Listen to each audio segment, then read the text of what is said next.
Cita con la historia.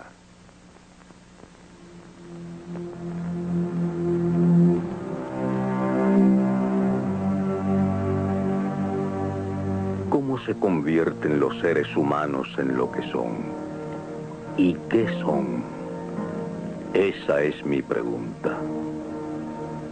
Sigmund Freud hacía preguntas una y otra vez y halló respuestas que nunca otro hombre había encontrado.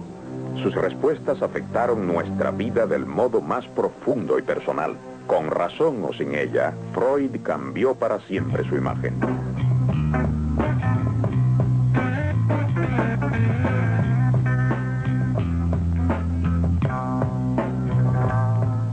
La humanidad siempre reconoció su aspecto espiritual. Yo tuve que demostrar que también había instintos.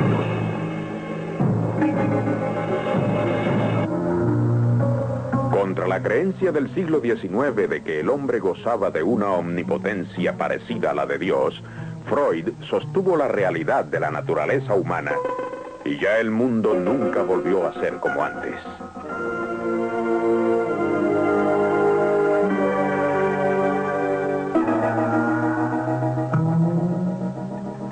El trabajo de mi vida fue explorar la mente subconsciente del hombre. Ese revuelto mar interno de recuerdos ocultos, fuerzas primitivas y deseos en los cuales no se puede pensar. Si no comprendemos el ciego instinto de agresión y los deseos sexuales, vivimos en un mundo de ilusiones desempeñando un papel en una trágica historia de sombras. El estudio de la mente subconsciente trajo a la luz hasta el último elemento humano en nuestra naturaleza.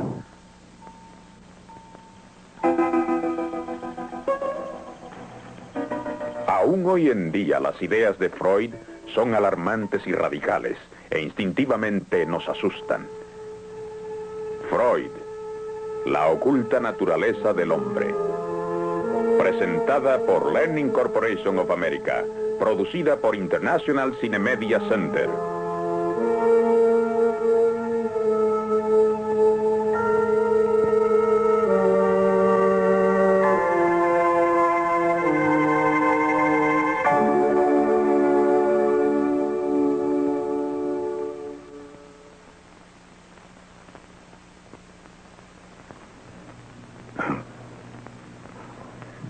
Si ustedes, señoras y señores, están ahí esperando escuchar algo sensacional o hasta procaz,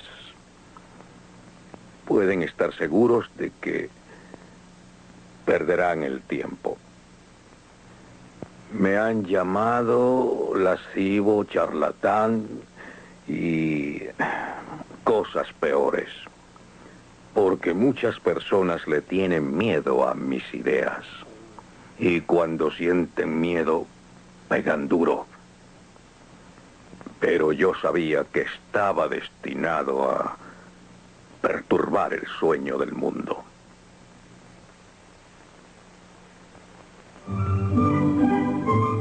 ¿Cómo era ese mundo cuyo sueño perturbó Freud?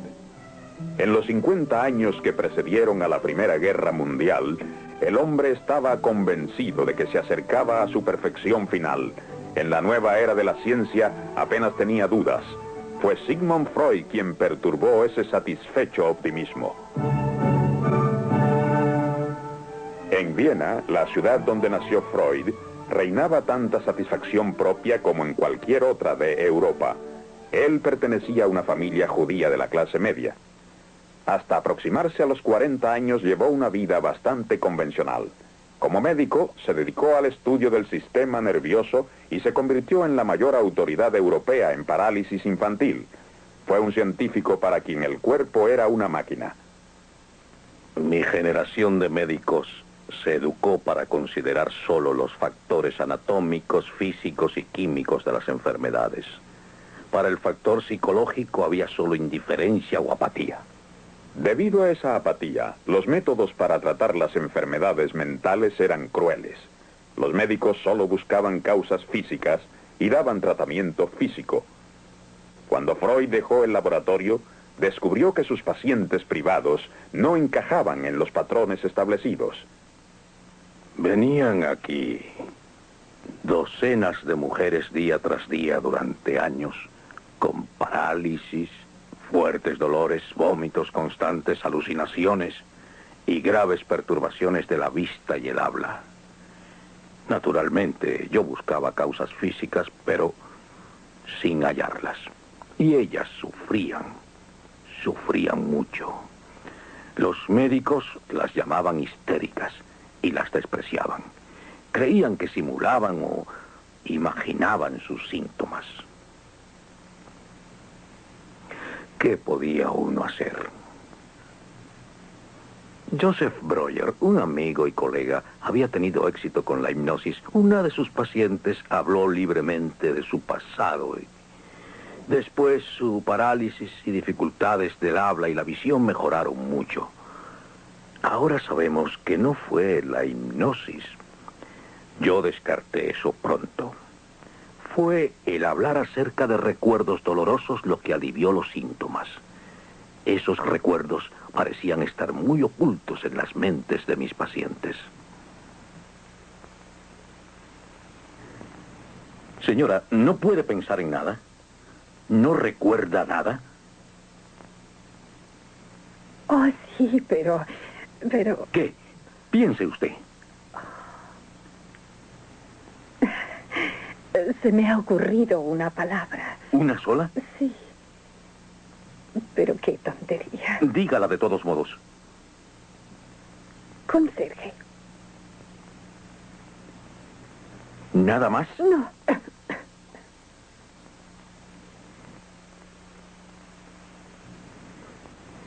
Camisón. Otra.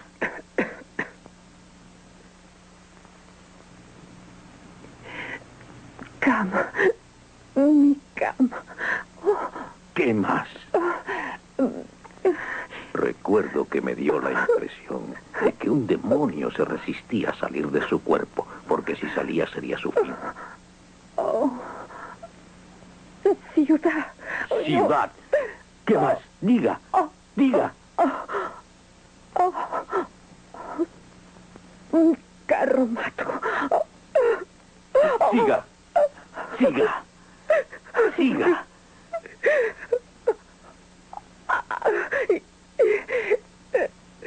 ¿Qué?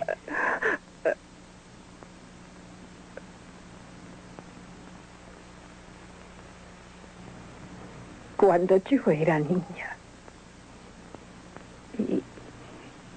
y mi hermana tenía 12 años, ella se volvió loca de pronto una noche y la tuvieron que atar y traerla a la ciudad en un carromato.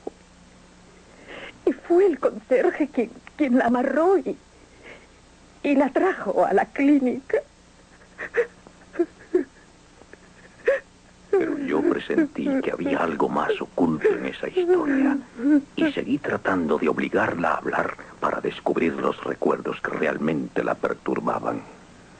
Señora, esto ha sido demasiado fácil. Estoy convencido de que eso es solo parte de la historia. Diga otra palabra. Secreto. ¿Tenía un secreto con su hermana? Yo dormía con ella. Siga. Hombre. Sí. Desnudo. ¿Quién era ese hombre que iba allí de noche desnudo? ¿Era un pariente? Sí, él era... ¿Era su...? Sí.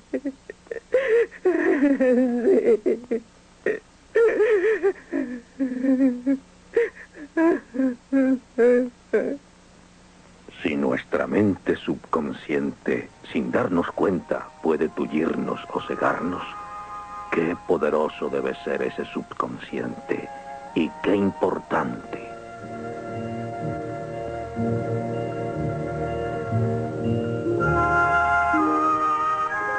Y Freud empezó su viaje para explorar la mente subconsciente. la mente que el hombre no conocía. Pero al principio el viaje fue muy penoso. En 1896, Freud habló a los médicos de Viena acerca del origen sexual de la histeria. Reinó el silencio. Fue como si hubiera un muro a mi alrededor. El presidente fue breve. Parece un cuento de hadas científico, dijo. Luego empezaron las insinuaciones acerca de mi moral. En ese tiempo estaba seguro de que mis pacientes eran presa de recuerdos penosos reprimidos en su subconsciente y también estaba seguro de que esos recuerdos reprimidos eran sexuales, casi siempre acerca de la seducción de una niña por su padre. El doctor Breuer no quería aceptarlo. Otros doctores, los más benévolos, me desdeñaron y yo quedé solo. Luego vino una gran desilusión. Después de meses y meses de entrevistas, comprendí gradualmente que las historias de mis pacientes acerca de las seducciones eran casi siempre un invento. Eran fantasías solamente. Eso destruyó mis atrevidas teorías. Pero hay cierto patrón en la locura. La mente siempre tiene un propósito. Buscando esos propósitos, Freud miró dentro de su propio subconsciente. En esa época le temía la muerte, a los viajes y a veces hasta a cruzar la calle. Era víctima de las mismas fuerzas neuróticas que sus pacientes. Eso le dio base para sus estudios. Sin embargo, se había dejado engañar por falsas historias de seducción infantil. ¿Debía abandonar sus estudios? Ese fue un momento decisivo en su vida y en su carrera. Aún se hizo otra pregunta más profunda. ¿Cuál es el propósito de esas fantasías de seducción?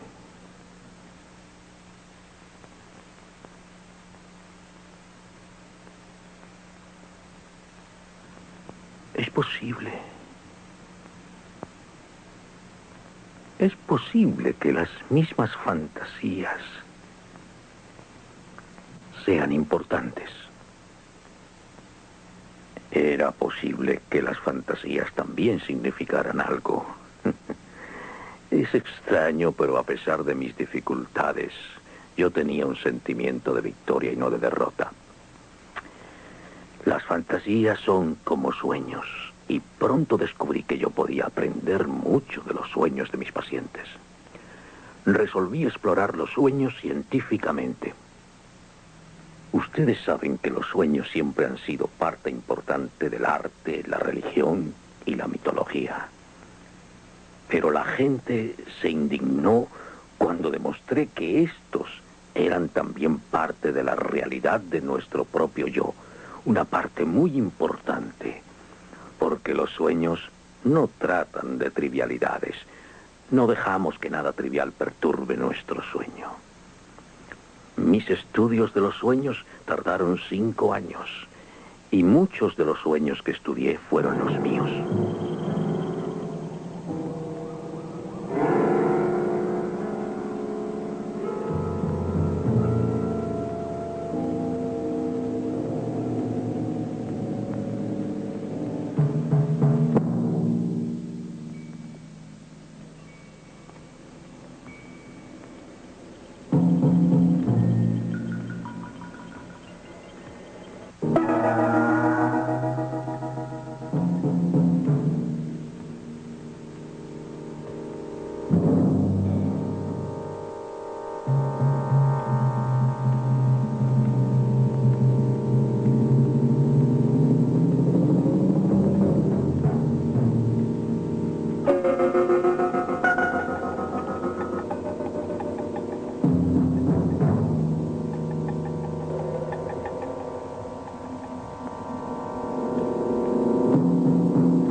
Eso fue algo que soñé cuando tenía 7 u 8 años.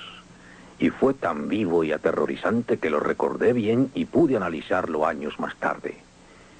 Aún en el sueño, reconocí la cama de mi madre. Pero esos pájaros, ¿qué eran? ¿Qué significaban? Recordé que días antes de haber soñado eso, había visto una Biblia ilustrada y vi dioses egipcios con cabezas de pájaros celebrando ritos funerales. Supe que la que iba en la litera era mi madre, porque mi terror lo causó el miedo de que ella hubiera muerto. El significado era claro, ¿no creen? El sencillo temor a la muerte de ella. Pero eso era solo lo que llamé el sentido manifiesto del sueño, el superficial. Aún en los sueños están nuestros sensores tratando de disfrazar el significado verdadero de ese sueño. Al profundizar, descubrí que la figura de la litera era el recuerdo de mi abuelo moribundo. ¿Mi abuelo? Tal vez yo había puesto a mi padre en esa litera fúnebre. Y los pájaros significaban otra cosa. Unos días antes de soñar eso, estuve jugando con Philip, un chico vecino. Él hablaba de contactos sexuales y usó una palabra vulgar que yo no conocía. Fue Vögel en alemán.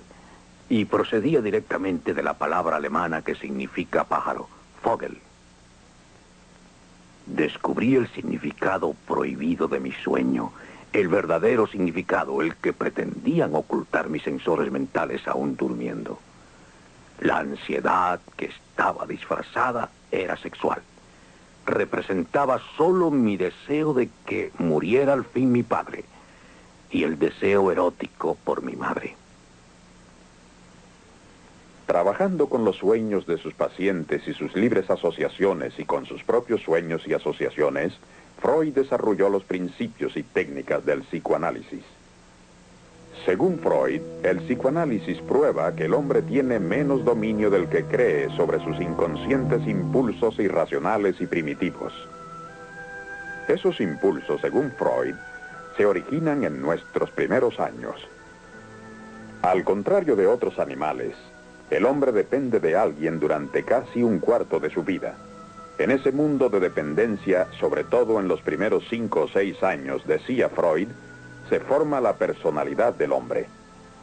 Psicológicamente, el niño es el padre del hombre. Antes de la época de Freud, apenas se pensaba que el niño tuviera emociones reales, como un adulto.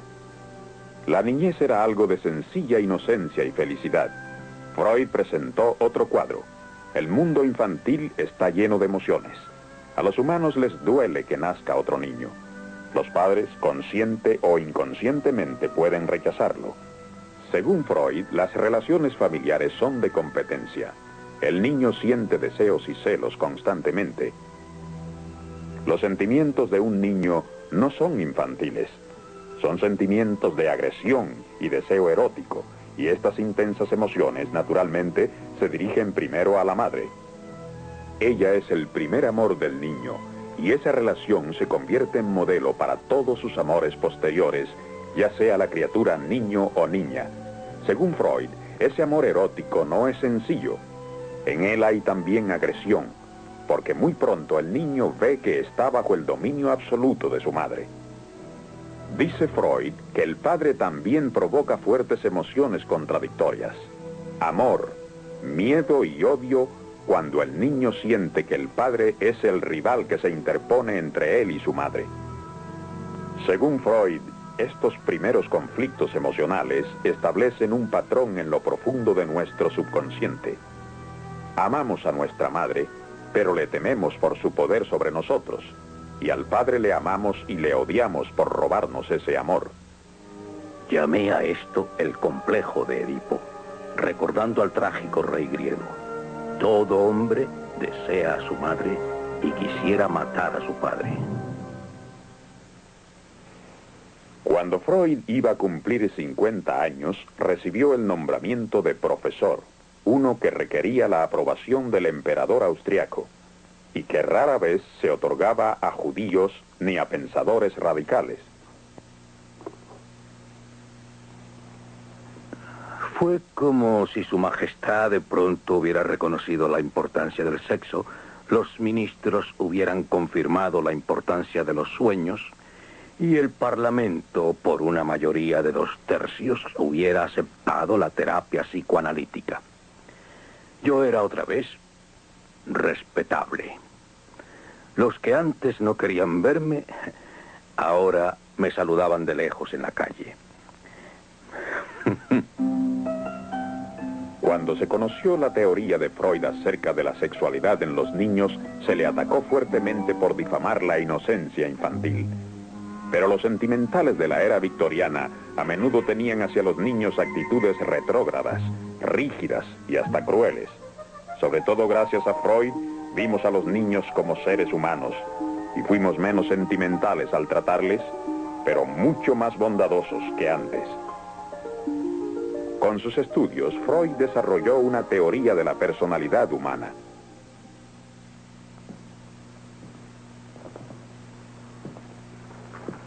Esto fue lo que descubrí. Hay el yo que creemos ser, el yo que trata de entenderse con el mundo exterior de la realidad.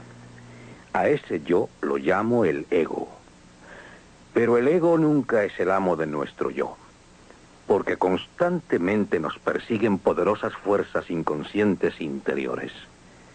Antes de que el ego se desarrolle, existe el id.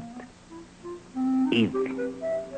Id es todo lo primitivo e infantil que hay dentro de nosotros. Id es el ciego instinto del deseo sexual y la agresión. Al id se opone otra fuerza más. Es lo que llamo el superego. El superego es estricto, nos castiga, nos reprime. Es herencia de la reprensión de nuestros padres y las restricciones que nos impone la sociedad en que nos criamos. Yo descubrí que existen 3 elementos distintos en nuestra personalidad. El ego, que se desempeña en el mundo de la realidad, pero que está constantemente afectado por las exigencias del id y el superego. ¿Qué quieres decir con que no estás seguro, David? ¿Se comprometió Robertson a hacerlo o no? Dilo de una vez, porque yo quiero saber si puedo contar con él. Pues la verdad es que prácticamente se comprometió y yo creo que no escribió nada. Con que no él... escribió nada, ¿eh, David? Y tú confías Pégale. en su palabra. Sí, pégale fuerte. Es igual a tu padre. Debes honrar a tu Debiste padre. pedir que lo escribiera. No me interrumpas cuando estoy hablando yo. Tu padre es bueno, Que aquí David. Todos nada lo vale dicen. si no se hace por eso. Honra a tu padre. Honra a tu padre. Tendrás que volver a Honra verle a y tu padre. decirle que lo ponga Le por odio, escrito. le odio. Honra a tu padre. Y yo también. Honra a tu padre, David, o te va a pesar. Y no podemos Un tener- día me robó a mi madre. Se fue lejos, solo con ella, de vacaciones. Le odio. Le tengo que matar. Lo haré. Señor Peters, yo iré a ver a Robertson ahora. Gracias por dejarme explicarlo. El odio de David hacia el señor Peters está basado en su odio inconsciente a su propio padre, por sus celos infantiles, por su complejo de Edipo. Freud dice que si no se conocen esas fuerzas ocultas, estaremos condenados a vivir nuestra vida dramatizando constantemente nuestras relaciones infantiles con nuestros padres.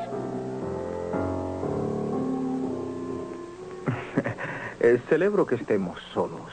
¿En un restaurante? Solo me refiero a que cada vez que te visito está allí tu compañera. ¿No sale ya nunca? Sí, a veces. Es lindo tu vestido, Peggy. Gracias, David. Yo deseo más, más. Sí, deseo. David, los caballeros no miran así a una chica. Tú sabes que no, ¿eh? Honra a tu madre. Honra a tu madre. ¿Quieres comer algo? No, gracias. Yo he comido ya. Yo deseo. Sí, David, mi vida. Ven, reclínate sobre mi pecho. Yo deseo.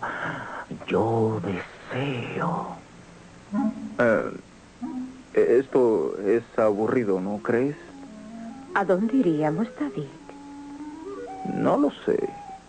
¿Qué sugieres tú? Pues, podría ser a mi apartamento. Yo deseo, sí, yo deseo, sí, deseo. Honra a tu madre, honra a tu madre. David, ¿qué haces con tu hermana ahí en el sótano? Sí, de acuerdo. Pero ¿estás segura de que tu compañera ha salido? Oh, sí. Nuestra relación infantil con nuestros padres, según Freud, gobierna todos nuestros afectos posteriores y a menudo los llena de ansiedad. Sin duda, David conoce muy poco su verdadero yo. La tarea del ego es afrontar el conflicto de las exigencias de la realidad y del id y el superego conservando su verdadero yo. La lucha entre el id y el superego puede ayudarnos a desarrollarnos y a progresar como individuos, pero solo si reconocemos esa lucha y la comprendemos. Si no logramos comprender esos salvajes demonios que viven en nosotros, seremos esclavos de nuestros impulsos y emociones inconscientes y víctimas de nuestro pasado. Nuestra vida de adulto está profundamente influenciada por las emociones primitivas de nuestros primeros años. Esta idea revolucionaria en los tiempos de Freud es básica para que el hombre se comprenda a sí mismo y comprenda su civilización. El conocimiento de esas poderosas fuerzas de nuestro subconsciente puede asustarnos, pero también puede libertarnos. Porque así al menos comprendemos el origen de nuestros actos irracionales. Al descubrir esos orígenes, Freud no se volvió cínico con relación al hombre. Hizo del hombre algo comprensible, sin hacerle despreciable.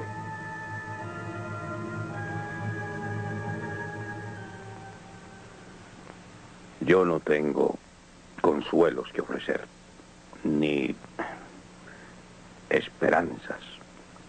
Les ofrezco solo una libertad limitada, verse libres de la ilusión y de la infantil esclavitud con el pasado. Les ofrezco algo que es muy difícil de conseguir, que puedan comprenderse de modo real siempre y proteger su yo individual también de las salvajes fuerzas interiores y de las de su sociedad.